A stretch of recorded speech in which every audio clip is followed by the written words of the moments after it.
Marlène Schiappa. Bonjour. C'est l'information tombée au petit matin. Cet accord, enfin, à Bruxelles, sur le plan de relance de l'Union européenne. Un jour historique pour l'Europe, dit Emmanuel Macron. C'est une victoire politique pour lui face à ses homologues.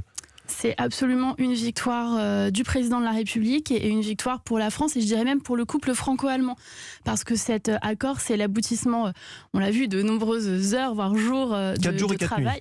Exactement, je crois que c'est l'un des plus longs, si ce n'est le plus long en termes de discussion, mais c'est aussi l'aboutissement de 3 ans d'engagement du président de la République pour remettre l'Europe au centre du jeu et puis pour travailler, comme l'ont fait Jean-Yves Le Drian et Amélie de Montchalin pendant ces 3 dernières années, à reconstruire un vrai couple franco-allemand fort et à reconstruire une Europe forte sur la scène internationale et solidaire. Et ça, je crois que c'est important parce que ce qui ressort de cet accord, c'est une vraie ambition pour l'Europe, mais aussi une vraie solidarité entre les pays européens. Alors, ça lui a tout de même coûté beaucoup à Emmanuel Macron, pas seulement des heures de sommeil. Il a dû revoir ses ambitions un petit peu. 110 milliards d'euros de subventions de moins dans l'équilibre global du plan. C'est pas une paille, 110 milliards.